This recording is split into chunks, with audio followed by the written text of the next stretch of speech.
Okay, we are live. We are in the middle of Torah Zayin in Likutei Moharan, part Zayin, part 7. And we started speaking about, so we already now we're after the part of the words of Rabbi Nachman himself, and now we're in the part where Rabbi Natan has this whole footnote at the end of the Torah, explaining a little bit more different things that are connected to the ideas we spoke about in this Torah. And he starts off by explaining the connection between all of these aspects spoken about in this Torah, the tefillah and the emunah and the nisim and Eretz Yisrael, and the connection between all of that to zikaron, to memory. Okay, and so he brings that tefillah is known to be a segula for zikaron. And he says the reason why is because, as we said, tefillah is all about emunah. Tefillah is practically living your emunah. If you actually believe that Hashem is in charge of everything, and Hashem is constantly creating and recreating and bringing everything into existence in each and every moment, and you believe in Hashem's infinite kindness and infinite love, unconditional love, and Hashem's is the essence of good. The essence of good is to do good to others. And in all of history, there was never someone, even if you can imagine, in all of history, all of the greatest, most kind-hearted people in the world, the people that did the greatest amount of kindness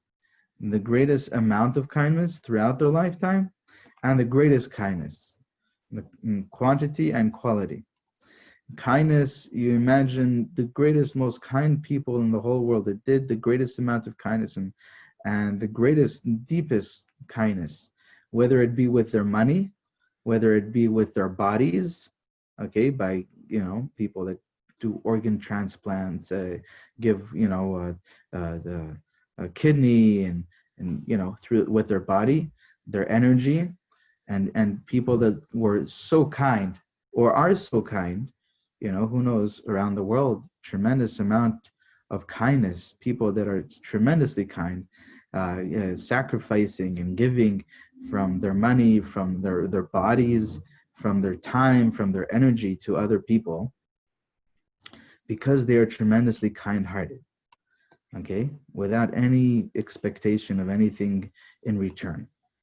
So imagine all of that kindness of all the greatest, most kind people in the whole world, alive today and throughout all of history.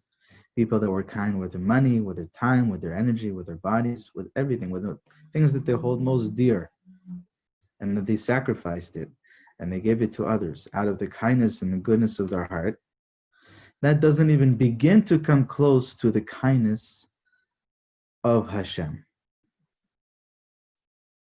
and the desire to do kindness that Hashem has in a general way, generally, and for you specifically. Okay, so this is the emunah, that is the foundation of prayer. So Hashem is not only the greatest, most kind, beyond imagination. I can't even begin to imagine the amount of kindness. And Hashem's kindness is truly without any expectation of receiving in return. Because any other person in the world, they may on some level be doing a kindness without any expectation for return, if we're getting something in return, but there is always something that is being received in return, whether it be in this world or in the next world, whether it be recognition, whether it be their own feeling of approval that they are increasing by doing this kindness. But by the Ribono Shel Olam, Hashem doesn't receive anything. He cannot receive anything from us. It's impossible for Hashem to receive anything from us, because everything that we are is only from Him. He is giving us existence in each and every moment.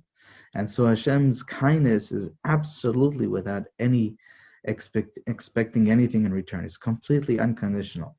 and it's completely infinite and limitless, and it's in every way possible. And so I believe in that, and I believe that Hashem has the ability, has the power to do anything, because everything is in his control. There is no one else in control, and no other power in control, and nothing else in control in the whole universe. Everything only exists because of him. And so when he wants to do something, that something is done. There's nothing in his way. Okay? And in each and every moment, everything can completely change, because in each and every moment, everything is being created completely new by the Ribono Shel Olam. So when I believe this, then the natural implementing of this, the natural application of this practically is to pray to the Ribono Shel Olam for everything that I need and everything that I want, and to speak with him and to turn to him. Okay, so all of tefillah is the practical application of emunah. It is, as we spoke about, the advice of the tzaddik, which is the practical application of the divine wisdom of the Torah. Tefillah is the practical application of the emunah and the Ribono Shel Olam. And so tefillah is all emunah, and forgetting. And he says that emunah is memory, is zikar. Because forgetting is something comes from a state of consciousness of being within the confines of the limited confines of nature, where something was here and now it is no longer here, and therefore there is forgetfulness that can occur. And that's how all of nature is. It's all about the action and reaction, the cause and the effect. That everything is now connected to that which was, and that which was is no longer here, and so therefore it's possible to forget something that was. But if I'm living in a state of consciousness that everything, all of existence is completely here, all of perfection is completely here, because in each and every moment everything is completely created new, and that's the consciousness that we are constantly in the presence of the infinite one, that includes everything that is. So there's no forgetfulness, because everything is constantly in front of us. It's not possible to forget. And when a person lives in that state of consciousness, he will find that everything is constantly in front of him. Okay, everything is constantly known to him, and this is the aspect of the Or HaGanuz, the hidden light that Hashem, the first light that Hashem created in the universe, was a very, very spiritual, very high, tremendously deep light. It was supernatural. It was a supernatural light. And it says that Hashem hid it. He saw that this power was so great, this light was so good. He did not want the sinners that will be to take it in an improper way, to use it improperly, and they are not worthy of enjoying that supernatural light, that light that is infinite goodness. That's the Or HaGanuz, the hidden light. And Hashem hid it in the Torah. But the essence of this hidden light, the characteristics of this light, this first light, this primordial light, is that you did not need to shine that light on something or in a dark corner in order to see what was there.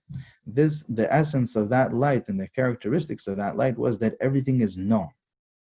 And so if there was something in a box, okay, with the light that we have today, you need to shine the light into the box in order to see what's in the box.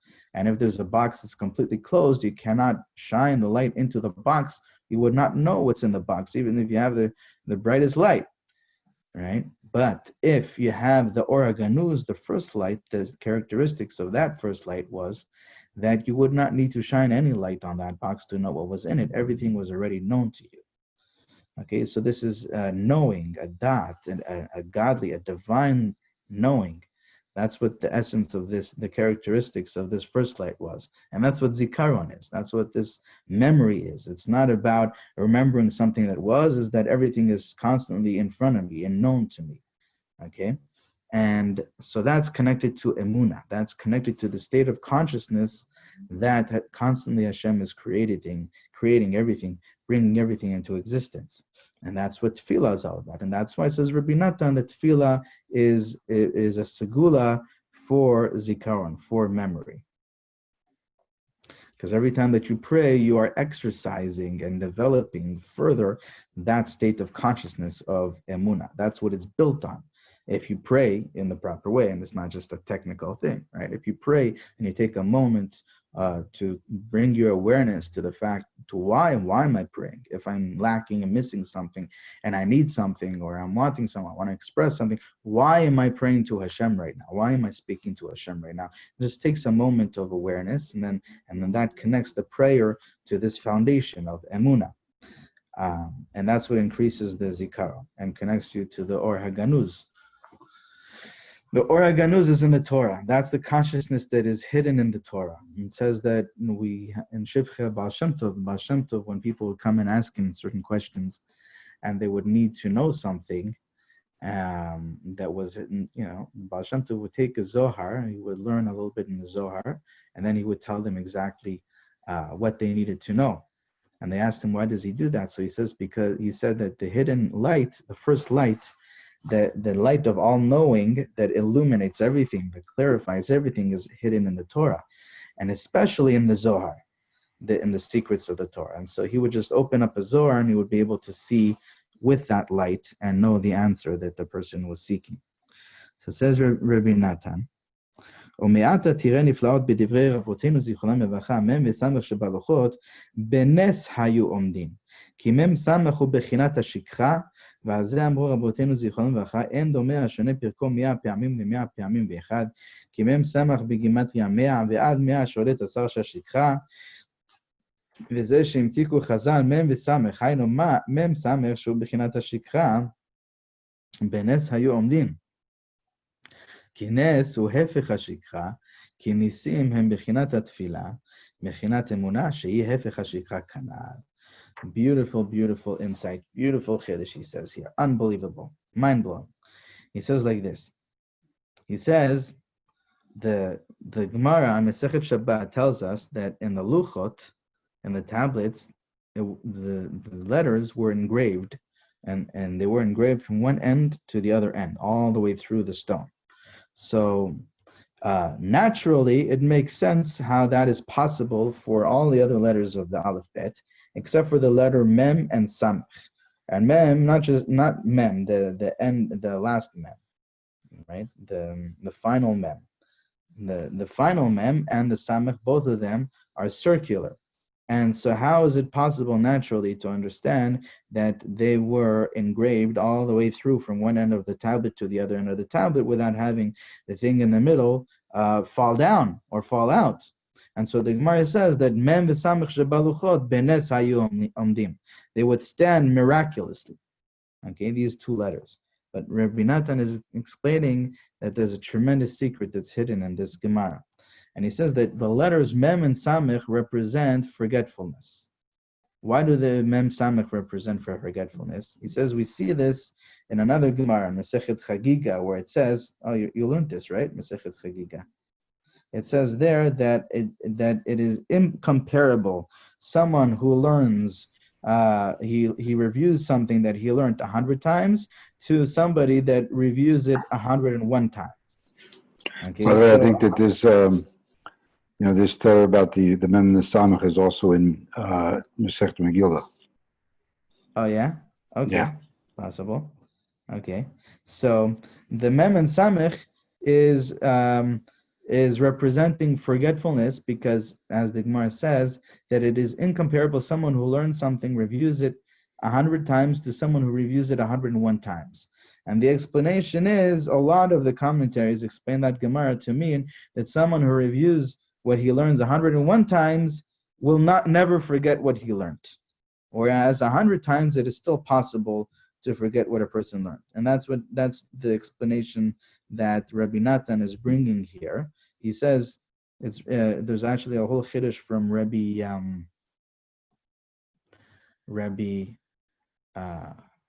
Shimshon Mastropoli, where he explains how there's a certain angel, the angel of forgetfulness, and the angel of forgetfulness causes a person to forget what he learns. And his name, what was his name?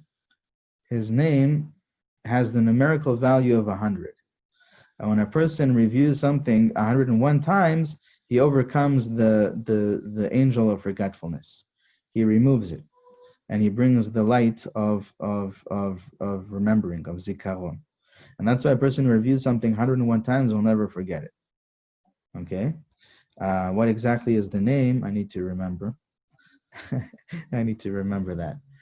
So the mem and samech, the letters mem and samech, have the numerical value of 100.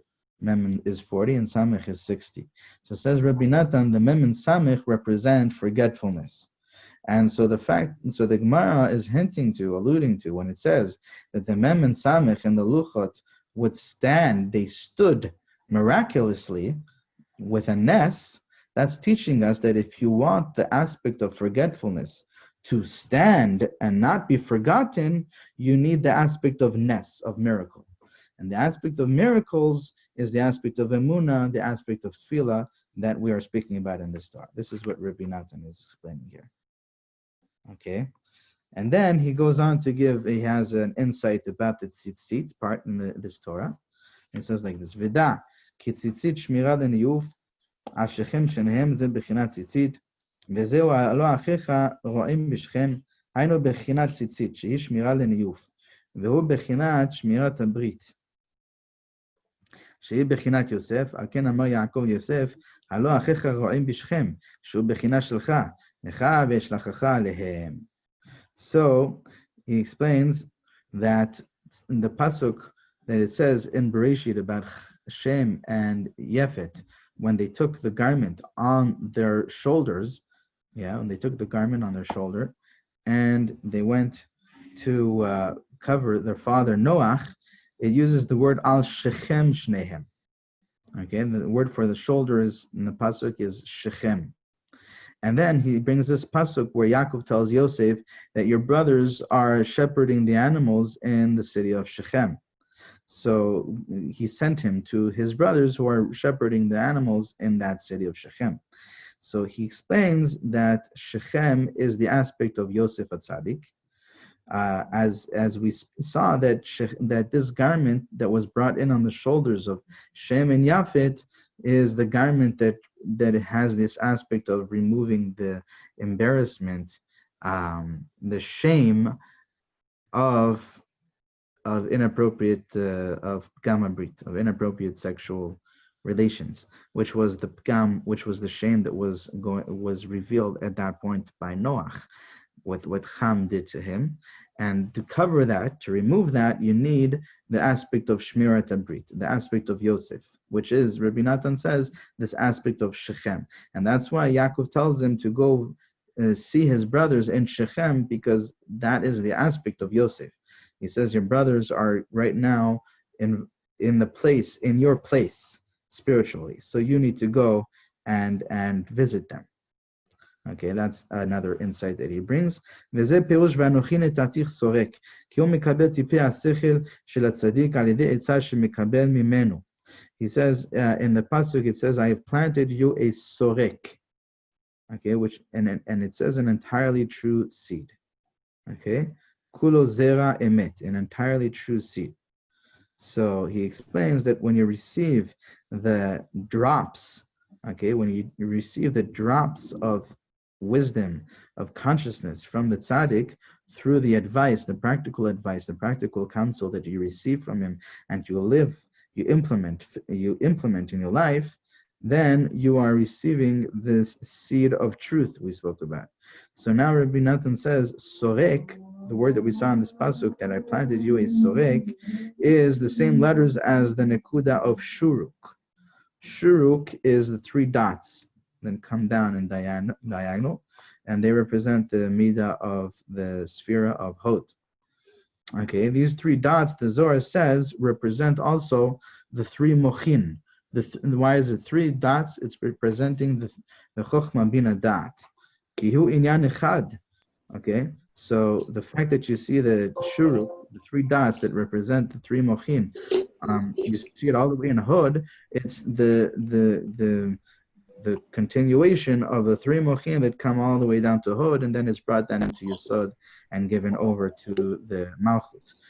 So the three dots represent the three mochin, and he says, כי הוא עניין אחד, כי הטיפה באה מהמוח ומגיעה לכליות, שהם כלי ההולדה, שמבשלים הזרע, כן השכל נולד גם כן במוח ומגיע עד הכליות היועצות. So he's saying that this is hinting to the fact that the three mochin are in the Nekuda of Hod. It's because the mochin, that consciousness, is processed, goes all the way down. It travels all the way down the Sfirot and it comes all the way down to the kidneys, where it's processed and then it's given over as the seed of the Yesod to the Malchut. And so it contains within it from the three mochin, and that's why it has the three dots. And that's what the Zohar says. The Zohar says that the three dots of the Shuruk represent the three mochin. And so Rabbi Natan says that this is hinted to in the pasuk that speaks about the seed of truth. That it says that I've planted you a sorik. Sorik is the letters of Shuruk, which have these three dots. ותלת מוחין הוא בחינת השמן לב, ואוזניו ועיניו, פן יראה בעיניו ובאוזניו ישמע, וברו יבין ושב. כלומר שאינו רוצה לדבק עצמו לצדיקים פן יראה וכולו, אבל כשמדבק עצמו לצדיקים הוא מקבל מהם עצה, אז זהו בחינת כליות יועצות שהם כלי ההולדה, שמקבל הטיפת מוח המתחלקת לתלת טיפין, תלת מוחין, ואז יראה בעיניו ובאוזניו ישמע ובבוא יבין, שהם בחינת השלושה מוחין ושב ורפא לו, וזהו ואנוכי נתתיך סורק, כולו זרע האמת והבן. Okay, so he says that he brings this pasuk in Yeshayahu that we also brought in the last Torah.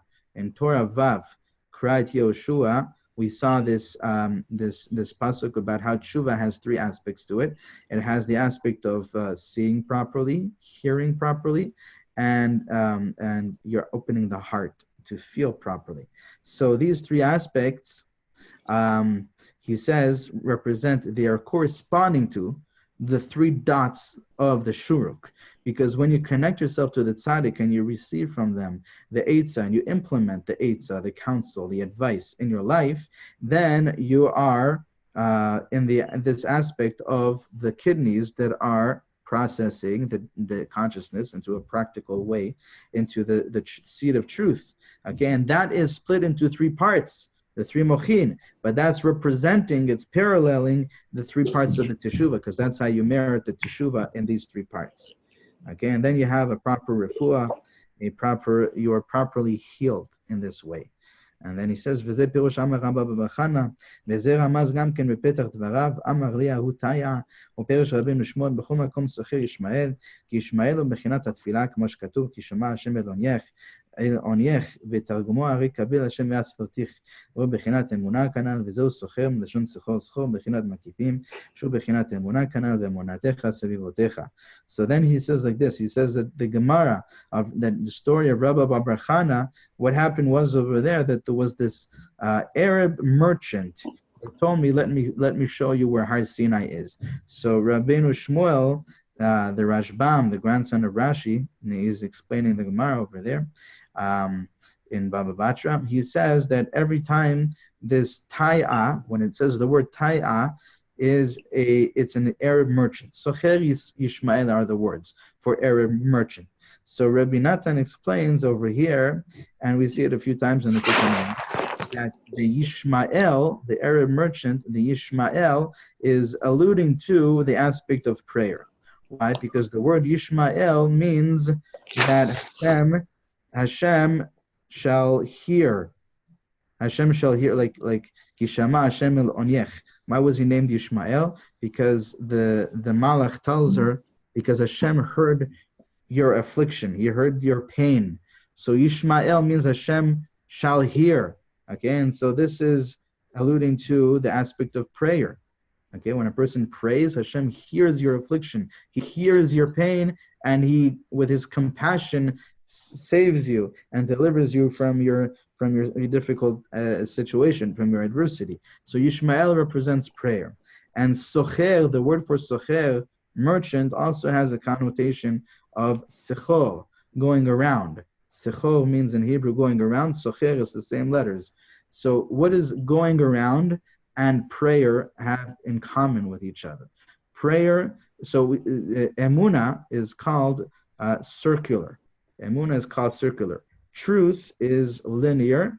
Okay, it's a clear revelation, and emuna is circular. It is, even though I don't see it clearly, but I feel it. I am there. Okay, I feel it, and that's circular. And so that's why the pasuk in Tehillim says about emuna, ve'emunatecha savivotecha. The emuna is surrounding you. It's circular. It's what's called in Kabbalah makifim. Okay, when something is a light that enters the vessel, it is received, clearly grasped. That's the truth, the revelation of truth. But when the revelation of truth is concealed and I'm not able to grasp it within me, I need to go with emuna because it's surrounding me. I feel it, but I don't grasp it. So I have emuna. So emuna is this aspect of circular. And so the socher Ishmael, the Arab merchant, socher, means also has a connotation like the word schor, which means around. So that's alluding to emuna. And Yishmael, we said, is alluding to tefillah. And in this Torah, we said that tefillah and emuna are the same aspect. And that's why the tefillah and the emuna are telling Rabbi Bar Chana, come and I will show you the Har Sinai. Meaning that if you want to merit tefillah and emuna, as we saw in this Torah, you need the advice of the tzaddik, the advice of the Torah, to fulfill and practically implement the advice of the Torah, which is the revelation of Har Sinai, the 613 councils of Har Sinai. Okay, and now let's finish off the Torah. We have one more paragraph. Is that okay? Yeah. וזהו פרשת כנפיך על עמתך, כי ציצית דקדושה שהם כנפי מצווה ושמירת הברית, והוא בחינת זיווג דקדושה. So he brings a hint to the fact that the tzitzit is the aspect of shmirat habrit, okay, guarding the brit, protecting the brit through what? What's the best way of increasing and connecting to the holiness of the brit is when a person uses the brit in a holy way. Okay, zivug dekdusha, when a person has relations according to the Torah and in a way that is a mitzvah. Okay, and so you see that this is alluded to in the Sefer of Ruth, where it says over there that that she says to Boaz, "Ufarasta kinafecha lamitecha," that you shall spread your garment over your maidservant. Okay, and she was hinting to him that he should take her in, that he should do the yibum and he should marry her. Okay, you should do the mitzvah of yibum and take her in. And she uses this word of this hint, the way that she is expressing it, that you shall spread your garment over your maidservant. So we see that this is alluding to the tzitzit, says Rabbi Natan, which is the aspect of the proper relationship, the relationship of holiness, which is the shmirat habrit. Then he says, "V'zeu shesha'al Chagai hanavi, hen yisa ish b'sar kodesh bichna bigdo, v'naga bichnafo el alechem, v'kebigam habrit ha'eder alechem, כמו שכתוב בעד אישה זונה עד כיכר לחם והבן." Then he says like this. He says there's a pasuk in Chagai that says that if one carried a meat that was made holy in the corner of his garment, bichnaf bigdo, in the corner of his garment, and this meat in the corner became in contact with bread. Okay, so what is this alluding to? He says this is also alluding to this idea of how the tzitzit, which is the mitzvah of the garment, is the aspect of tikkun habrit, and it protects a person from the blemish, the lack of holiness, the perversion of the brit. It protects a person from that. How do we see that hidden in this pasuk, alluded to in this pasuk? Because gam brit is lack of bread. Okay, there's a pasuk in Mishlei that says that for a woman that is a harlot, a man is brought to a loaf of bread. Okay, meaning because of the harlot, because of the woman that takes money for immoral sexual relations.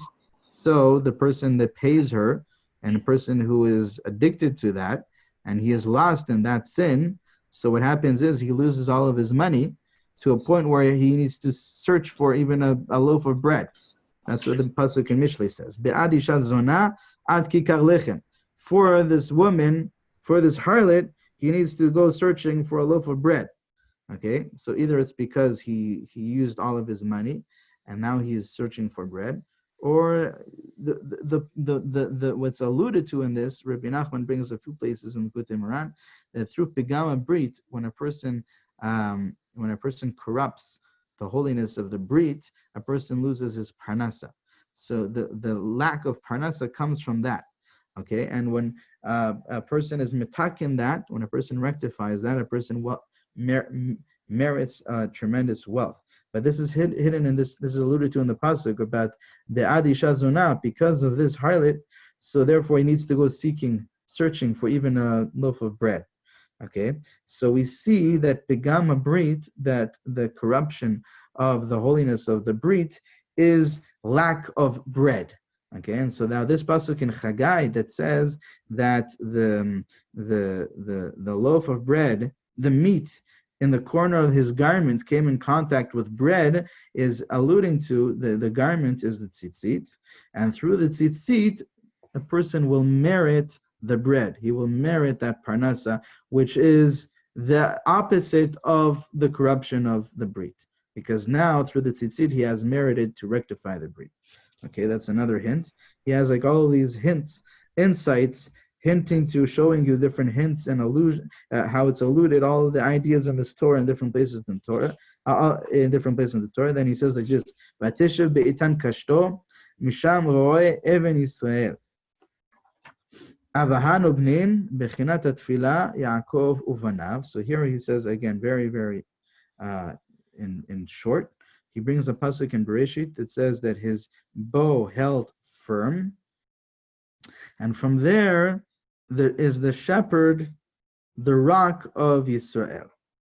Okay, so now the Zohar says about Even Yisrael, that the rock of Yisrael, that the word Even also sounds like Avahanu Benin. The Zohar makes a drasha that Even is the father and his sons.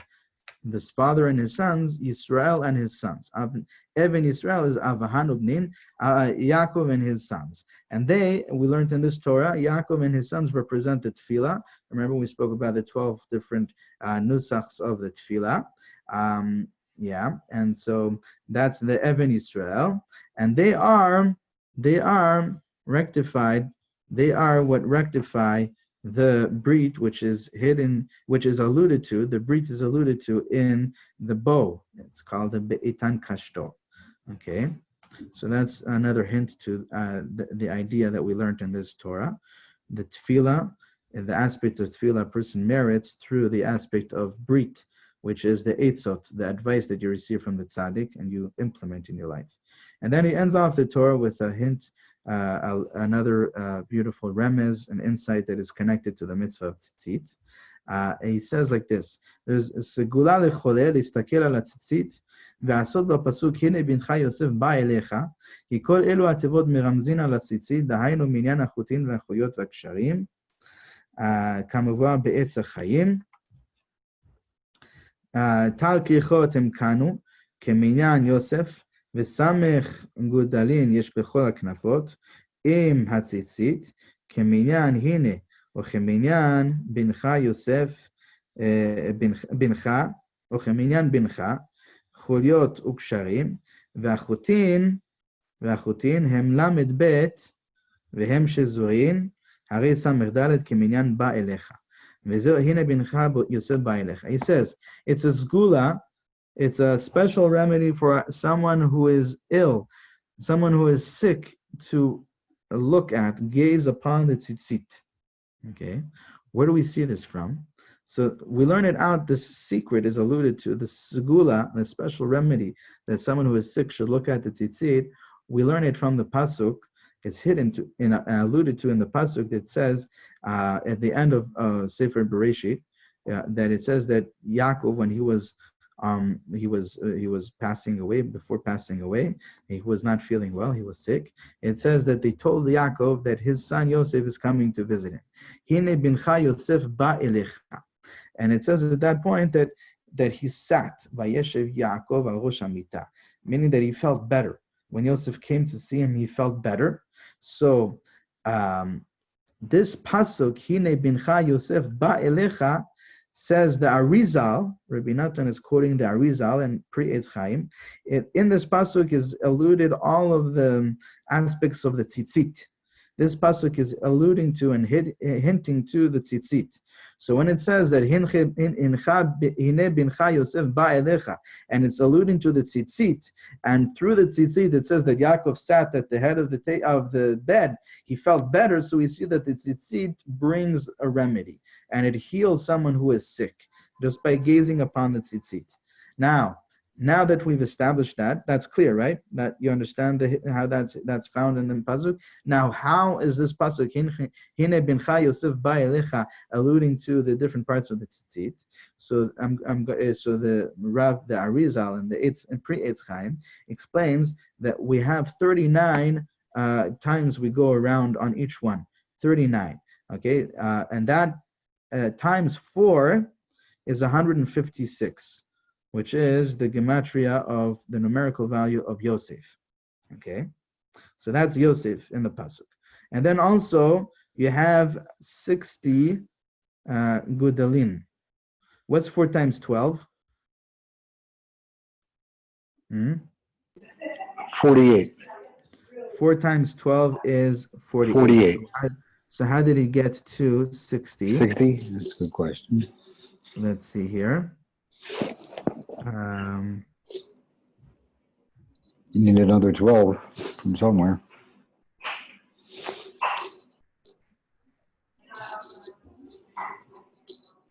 Apparently there is 60 gudalin in each one of in all together in all the 4 tzitziot. And that 60 has the numerical value of Hine. Hine is 60. Hine is 5 and 5 and 50, which is 60. So that's Hine from the pasuk Hine bincha Yosef. Now bincha is 60 plus another 12. Another 12 because of the chulyot and the ksharim. How many knots do you have in each one of the tzitziot? 2, 4, 6, 8, 12. You have 12. So 60 and 12 is 72. Bincha. Bincha is hidden in that. It is alluding to that. And the actual strings, how many strings do you have in each altogether? You have 32 strings. And the 32 also are made up of more. They're shizurim. Each one of them they're doubled, the 32. And that comes out to 64, which is the numerical value of ba'elecha. So that's all of the words in the pasuk, Hine bincha Yosef ba'elecha. They are hinting to all the different parts of the tzitzit. Okay.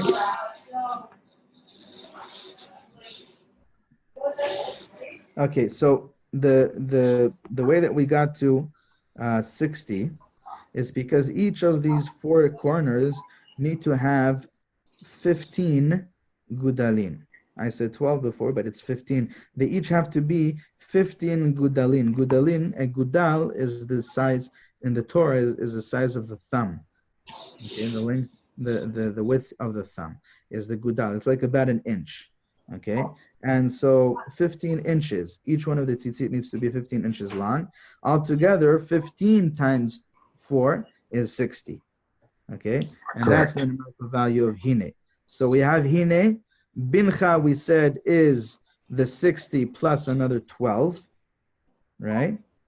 Because you have 5 knots on each of the 4 is 20. 4 times 5, and then you have the 13 loops on each of the 4 sides. So 13 times 4 is 52. Altogether, you have 72, and that's bincha. Okay, wonderful. And the strings of the tzitzit itself, we said, has to be woven. Each one has to be woven from a minimum of 2 strands.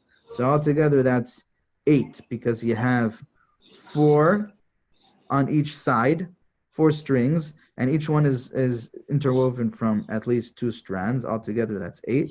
And 8 times 4 is 16. Okay, so that's altogether 64.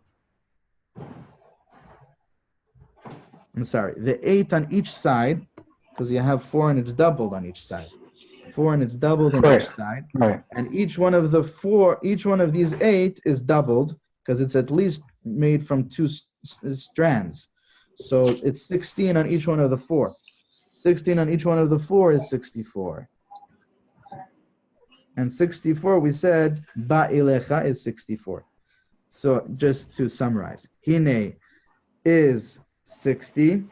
And we said 60, what is the 60? We said 60 is the 15, the length, the 15 inches times 4. That's Hine. Bincha is 72. We said there are 5 knots on each one of the tzitzit. You look at the beginning, you have 1 knot, 2 knots, 3 knots, 4 knots, 5 knots. Altogether, you have 5 knots. Okay, right at the beginning, you have 1. Then after the first part, 2.